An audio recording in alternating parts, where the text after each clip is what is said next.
Ny shalom maniavo indrindra indray no tononona amintsika rehetra ato anatin'ity vidéo ity. Salama daholo tompoko. Amaly fanontaniana anankiray isika androany avy amin'ny namantsika mpanaraka ny pejy izay ho mety petrakevitra ny anatin'ny fisainan'ny olona rehetra any ihany koa fa ataontsika valy fahobely izy ho an'ny olona rehetra rehetra. Question de réflexion le izy de ohatran'ny fanontaniana kidaladala zay le izy. Question de réflexion ho valitsika hoy izy hoe mety ve ozy izy raha 2 minitra alohan'ny afatesana de mibebaka ny olona anankiray, possible ve ny famonjena, possible ve ny famelan-keloka. Ny zavatra tsara fantatsika sy tsara voaray atsika dia Andriamanitra Tsoto Yahweh Elohim de te amela heloka atsika foana izy isan'andro isan'ora. Zany hoe ny famelan-keloka ny fibebahana de manana accès foana isika à tout moment ny am'izay. De raha inona ny tombontsoto. Privilège ngeza be tsara voaray atsika sy tsara fantatsika izay ary tokony consciente am'izay isika mba ho afaka miprofita an'izay opportunité izay. Amen. Ny amalitsika ny valim-panontaniana sy ny petrakevitra ny question de réflexion de tantara anankiroa amin'ny Baiboly no raisiko ny tantaran'ny Zakaiosy ny Luka 7:20 sy ny tantaran'ilay jiolahy niara-nombona tamin'i Jesosy Kristy teo amin'ny hazo fijaliana Luka 23 ano any zay raha tsy diso Zakaiosy de fatatsika tsara fa olona somary finetanetana fohifohy kelikely mitovitovy amiko zany. Zakaiosy ihany koa dia olona reconnaissant fa nanao tsy mety teo amin'ny fiarahamonina de nitady fatratra an' Jesosy izy tao anatin'ny Jesosy Kristy any amin'ny Luka 19 misy an'izany tantara izany rehefa nanao ny ministera an' Jesosy Kristy ka tao anatin'izay fanaovan'ny ministera an'izay tamin'ny lalana anankiray dia satria Zakaiosy tsy tahaka ny olona rehetra fa tao anatin'ilay fibebahana te hibebaka izy. Eto de tsy ilay 2 minitra alohan'ny fahafatesana no toepony Zakaiosy te hibebaka hitondratsika fanazavana fa ilay etaeta tao anatin'ny Zakaiosy te hibebaka no tiana tsindriana. De nanao ny moyen rehetra izy nafahany any fanena tamin'i Jesosy Kristy nafahany mandray fibebahana dia tanteraka izay ry Zakaiosy medina faingana rehefa nianika teny ambony hazo anankiray Zakaiosy mba hafahany mahita an' Jesosy Kristy izay ihany koa de misy contexte sy lafiny ara-panahy tokony ho voaray atsika niakatra tamin'ny toerana ambony Zakaiosy mba ahitany an' Jesosy Kristy niala tamin'ny toerana misy azy izy de rehefa hita an' Jesosy Kristy tamin'ny toerana niakarany dia nandray ny teny izy ary nandray ny famelan-keloka izy hoe lazaiko aminao anio no tonga ao an-tranonao ny famonjena de ny antrano tao amin'ny Jesosy Kristy ary ny proclameny dikan'izay de voavela heloka i Zakaiosy. Ny contexte faharoa lay Luka 23 dia lay jiolahy fatatsika teo akavisa akavanan'i Jesosy Kristy de lay teo akavanana nangataka famelan-keloka tamin'i Jesosy Kristy hoe rehefa mba tonga any amin'ny fanjakanao ianao de mba tsarovy ity ndray dia minitra farany talohan'ny fahafatesana no nangatahany famelan-keloka tamin'i Jesosy Kristy. Aiza moa ny tiana tongavana sy tiana apetraka par rapport amin'ny sujet hoe mety vera 2 minutes avant ny fahafatesana no mangataka famelan-keloka. Ny tsara ambara ihany koa dia ny fahafatesana dia tsy mampandre amintsika ny fahafatesana. Kapoka. Mikapoka amin'ny fotoana tsy eritreretintsika sy tsy saintsaintsika ny fahafatesana. Fa ireo tranga anankiroa Zakaiosy sy ilay jiolahy teo amin'ny hazo fijaliana ireo inona no azo ambara. Ny azo ambara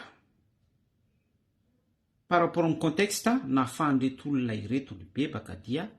ny présence an' Jesosy Kristy. Izany hoe ny fibebahana tanteraka amin'ny olona anankiray izany dia tsy maintsy misy présence any Jesosy Kristy, misy présence an'Andriamanitra Tsoto, misy présence any fanahy masina. Ary zay ny antony hoe any am-piangonana no atao ny fibebahana any amin'ny toeram-pivoriana sy toeram-pivavahana any no mabebaka ny culta any anatin'ny toeram-piangonana sy ny toeram-pivoriana rehetra dia tokony culta fampibebahana. Amen. Fa tsy hoe any amin'ny boîte de nuit anao ny bebaka na any amin'ny toeram-pisotroana bara na toeram-pilokana PMU dia any anao no hibebaka. Tsy misy présence an Jesosy Kristy any. Présence ny filokana, présence na fahavetavetana, présence na zavatra ohatran'izany no misy sy manapaka any. Zany akory tsy midika hoe tsy eo Jesosy Kristy, eo Jesosy Kristy ary mahita malahelo izy ny amin'ny trangan-javatra rehetrarehetra isaky ny toe-pon'ny olona tsiraray avy. Teraka araka ny fandriny sy mandeha araka ny fandriny any amin'ireny toerana isan-karazany ireny. Fa ilay fanahy manapaka ao tsy fanahy mabebaka. Ary permisiva izany rehetrarehetra izany fa ny souveraineté an Jesosy Kristy dia eo foana izy ary mampiasa ny contexte rehetra ahafahany iny olona iny. Zay ny tena important zay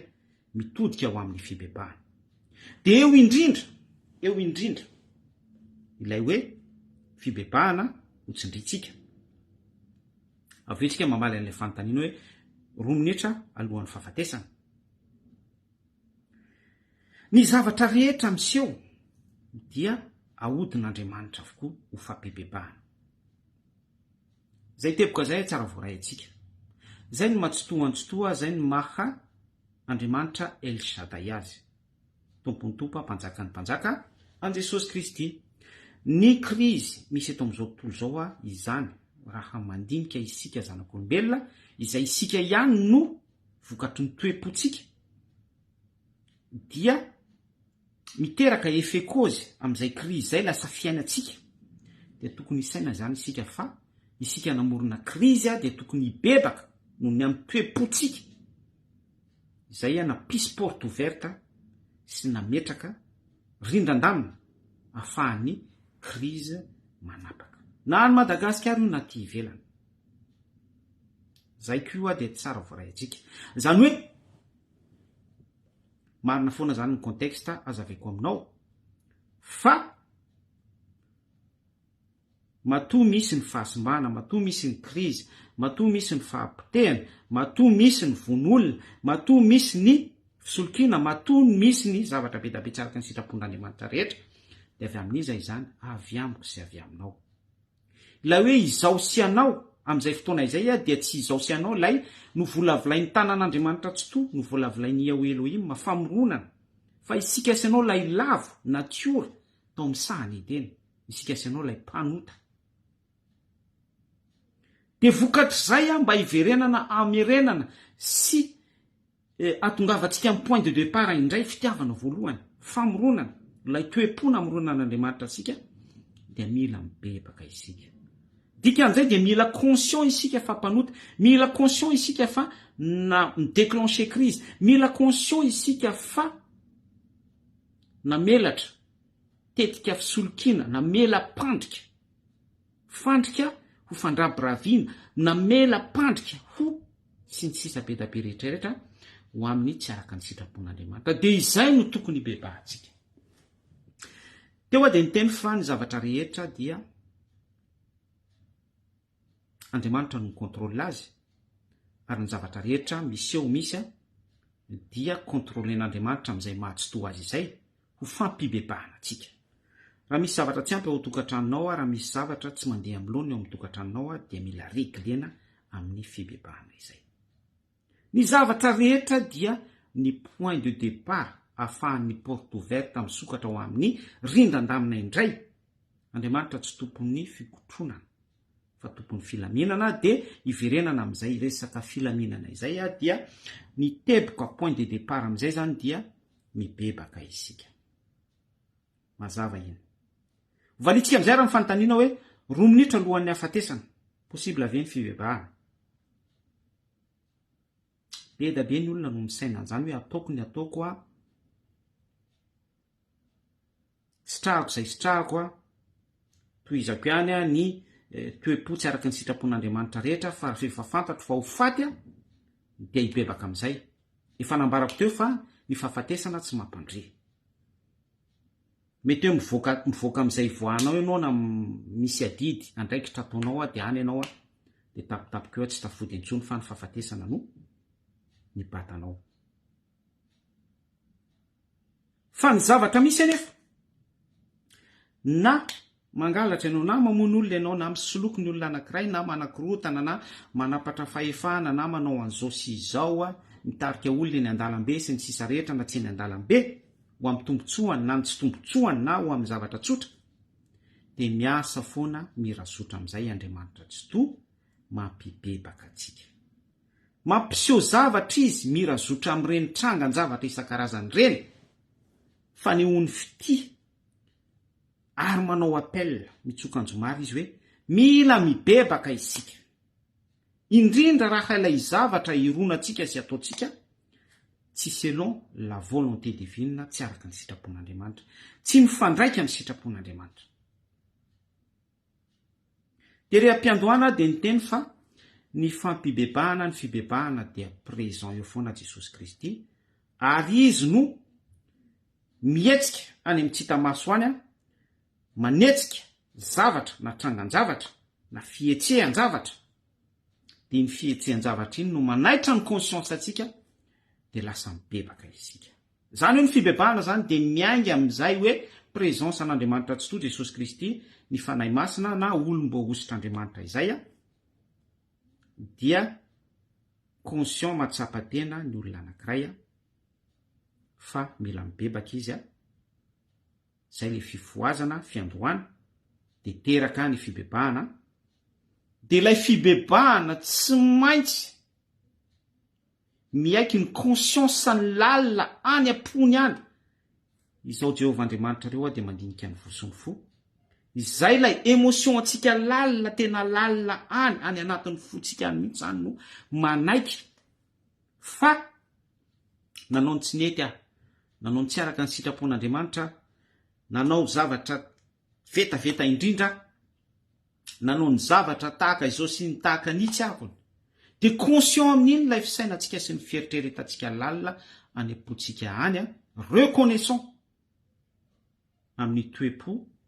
ao anatin'ny antsoina hoe sincérité, transparent tsara mihitsy satria izy aloha hoe izao Jehovah Andriamanitra reo de mandinika ny vosony fo de mamaly anareo avy araky ny asanareo avy. Mamaly atsika araky ny asantsika avy izy. De hitan'Andriamanitra iny toe-po iny dia mamela heloka accordé ny fibebahana. Averiko indray zany fa rehefa conscient ny olona anankiray izay nanao ny tsy mety selon la Bible, selon ny sitrapon'Andriamanitra ao anatin'ny abomination isan-karazany zay mitsipaka ny sitrapon'Andriamanitra dia satria izy conscient dia misy fanenenana be mihitsy any anatiny any de miainga miaraka amin'izay hitan'Andriamanitra izay fanenenana ao anatin'izay de mihetsika Andriamanitra amin'ny antsoina hoe famindrapo mamela heloka tonga izy amin'ny alalan'ny fitiavana manarona fahotana hatramin'ny hoe mamafa mihitsy ilay fahotana tonga racheté amin'izay lay olona manomboka eo rehefa mandray an Jesosy Kristy ny famonjena izay nanolorany ny ainy sy ny tenany teo amin'ny hazo fijaliana ilay olona te hibebaka mibebaka mino fa afaka mandray fibebahana izy miainga amin'izay fanenena ny lalina any anatin'izay. Bedabe ny trangam-pibebahana Izakaiosy rehefa nibebaka izy dia niteny izy hoe onerako zato eny, afolo eny, avo mihoatran'ny 100 eny, 200, 300, 400 arak'ilay toe-pon'ilay olona hitan'Andriamanitra miaiky any anaty lalina any. Lay jiolahy teo amin'ny hazo fijaliana indray Lioka 7:20 de tena reconnaissant izy hoe miendrika atsika izao zavatra ataotsika izao fa ity lehilahy ity kosa tsy hitako izay elony. Isika de mpamono olona, itsika de mpanao ratsy, za de tena izao, za de itsy izaro resy atombo ary ekeko fa tena miendrika ahy izao sazy miatra amiko izao.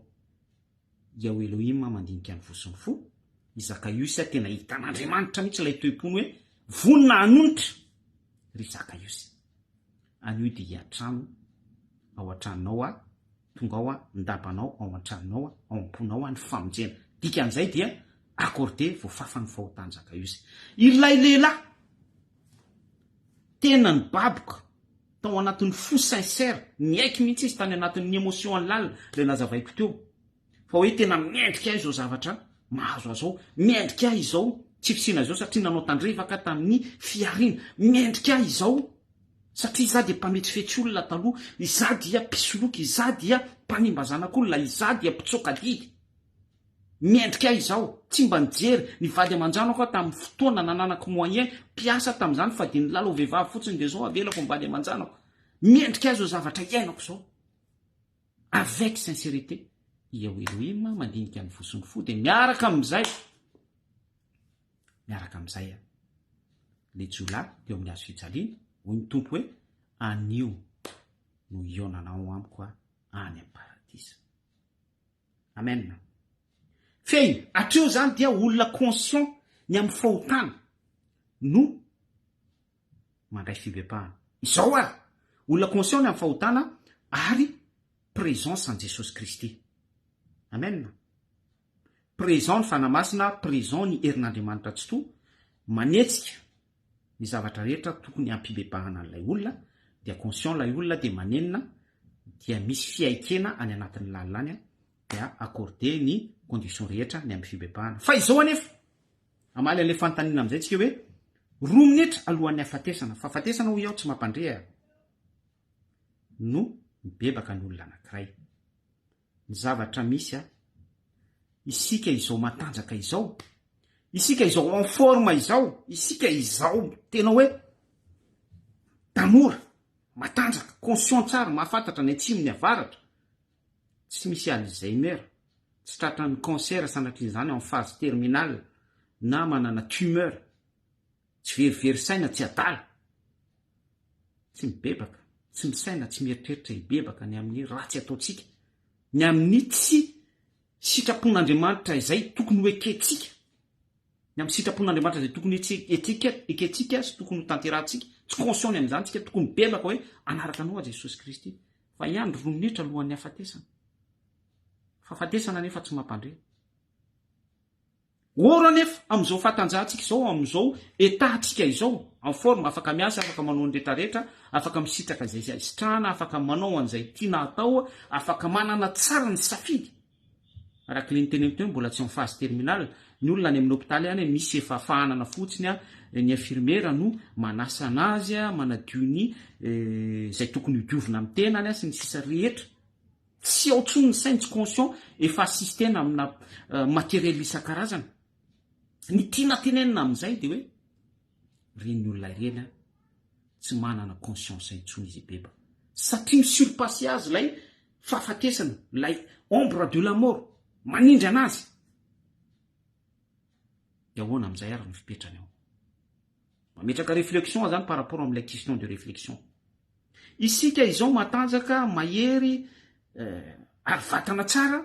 lozana milalao tiktok lozana manatsara tarehy manao makiazy zatsy miteny ratsy zany milaozana manao intéressé milaozana milalao té-réalité milaozana mifaninana manao buzz sy ny sisa re fa tsy conscient mihitsy hoe tokony hibebaka arao tsara le fanazavana fa iandry 2 minutes avant la mort nefa tsy fantatra ny amin'izay fotoana zay mety zavatra azo anatapoka na mety ho cancéreux tratrany cancer na amin'ny phase terminale na le nresantsika teo dia ahoana amin'izay le position an'ilay fibebahana eto dia anasongadina zavatra aminao isika raha nefa amin'izao fatanjahantsika izao tsy mahavita mibebaka malgré efa manetsika ny zavatra rehetrarehetra Andriamanitra tsy to mandeha ny crise permissive avy amin'Andriamanitra nandeha ny pandémie permissive avy amin'Andriamanitra mandeha ny souffle politique fikorotanana sy ny rehetrarehetra permissive avy amin'Andriamanitra tsy mieritreritra hibebaka ny olona or izy manana hery zay le hoe tsy amin'ny kery tsy amin'ny fahatanjahana ho Jehova fa avy amin'ny fanahy ihany tsy fibebahana dia Andriamanitra no manetsika ary Andriamanitra ihany koa no mbola manisy semence ao anatintsika zay tsika vao tonga mpibebaka fa io le nambarako teo ambony teo hoe lay toe-potsika tsy maintsy tanolonaka sincère tsy maintsy toe-po mifanaraka amin'izay semence na fibebahana izay dia izay vao afafin'Andriamanitra ao anatintsika ilay fibebahana. Conclusion hatreo zany amin'ity tapany ambarako ity hoe matanjaka renao tsy afaka mibebaka sy alohan'ny fisainanao sy ny fieritreretanao dia maika avy ianao efa ao anatin'ny phase terminale, efa assistena amina materiel isan-karazany, dia mieritreritra avy ianao fa avy manana hery ho entinao mibebaka. Ora nefa la hery fibebahana mbola semonsa avy amin'Andriamanitra tsy toy ihany koa, ary tsy maintsy misy ny présence an'Andriamanitra eo amin'ny olona anankiray izay izy vao afaka mandray an'ilay semonsa. Andriamanitra mihetsika eo amin'ny tontolony dia accordé ao anatiny ny fibebahana, lasa aspiré amin'ny sujet resantsika izy hoe mibebaka. Ka raha mamaly an'ilay fanontaniana zany tsika hoe 2 minitra alohan'ny hafatesana, possible foana amin'ny fibebahana ary Andriamanitra tia bebaka antsika foana, fa par rapport amin'izay détail ny resantsika rehetrarehetra izay dia misy ny phase, misy ny tranga izay tsy ahafahanao mihitsy mibebaka 2 minitra alohan'ny hafatesanao na tsy 2 minitra alohan'ny hafatesanao. Averiko tsara fa misy ny tranga izay tsy ahafahanao mihitsy hibebaka ninona fisainanao sy fieritreretanao sy calculanao, satria tsy calcul avy amin'ny fisainanao sy ny fieritreretana izao ny hoe hibebaka, fa tsy maintsy asan'Andriamanitra tafapaka lalina ao am-pontsika, dia izay no miteraka fibebahana ao antsika. Amen.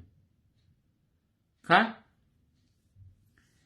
amaranako azy dia hoy aho hoe tena zava-dehibe ny fibebahana, satria ny porte ouverte ahafahan'ny finoana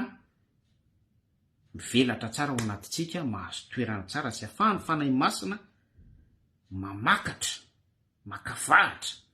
misyrasine ao anatintsika zany, mahazo toerana tsara, ahafahantsika manana équilibre sy mahita lalam-pamonjena fiainana mandrakizay. Ny fisainantsika olombelona hoe anao ny ataoko azao fa 2 minitra alohan'ny hafatesana vao hibebaka. Ny fibebahana dia tsy misy calcul sy fisainana sy fieritreretana avy amintsika, tsy manana anjara toerana any amin'izany. Ny tanjon'ny demonia dia ny tsy bebahanao mihitsy, na conscient zao ary ianao na consciente, fa mila mibebaka dia miasa tompori foana ny demonia mba tsy hahafahan'ny fibebahana ao anatinao ho a terme, ho tanteraka izany, mba tsy hahafahanao mandray ny famonjena.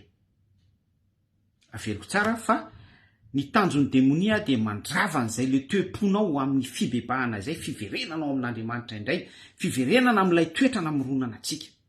satria ny demonia dia mahalala fa efa voatsara izy ary efa fantany destination, efa prédestiné izy. Ka jaloux amiko sy jaloux aminao izy ary mitady fanahy be da be mihitsy izy hamaliny faty, izay ma démon vengeur ny any satana, hamaliny an'Andriamanitra tsy toa, tsy manana moyen izy ahafahany mamaly an'Andriamanitra tsy toa afa-tsy ny fanimbany amin'ny être créé isika izany sy ny zavaboary izay efa contaminé tao amin'ny sahany tena. Dia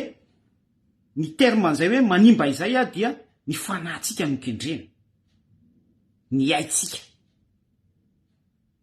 Dia amin'ny plasin'ny demonia zany rehefa voakendry ny ara-panahintsika, voakendry ny aitsika, dia ferité voninahitra ho azy zay izy nefa tsisy espoir-tsony, efa fantany destination, dia amin'izay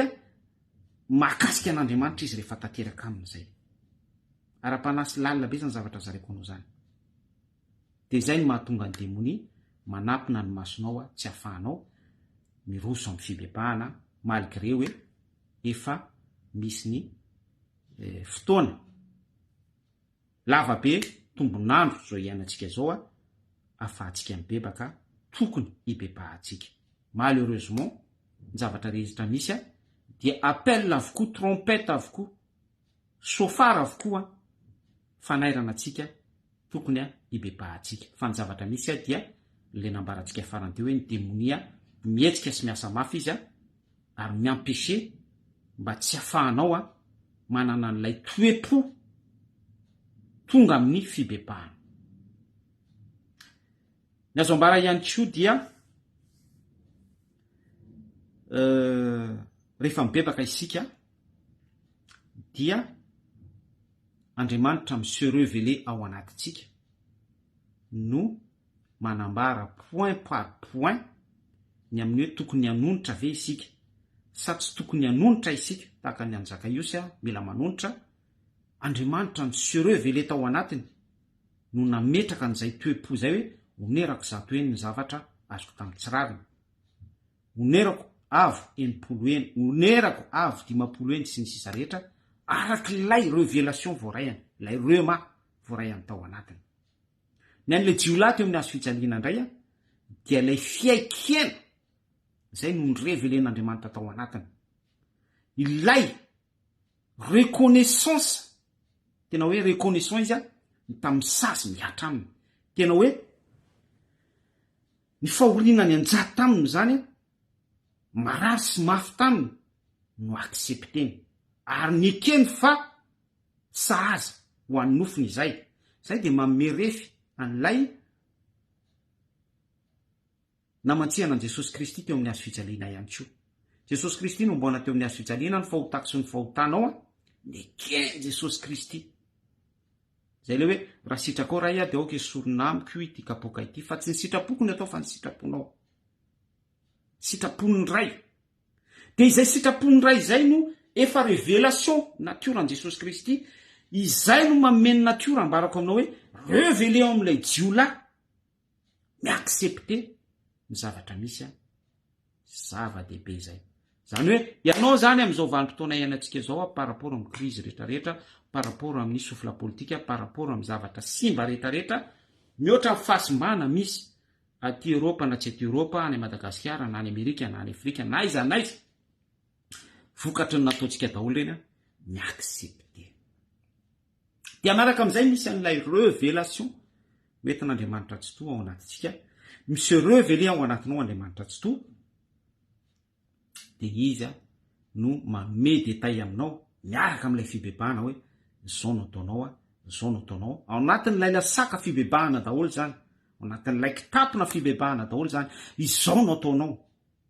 izao no ataonao mipetraka fotsiny ianao, mivavaka fotsiny izao no ataonao mifadianina fotsiny ianao izao no ataonao midera fotsiny ianao, izao no ataonao manonitra ianao, izao no ataonao miaiky fa tena nanao ny tsy mety ianao nanao an'izao. Révélation avy amin'Andriamanitra daholo zany.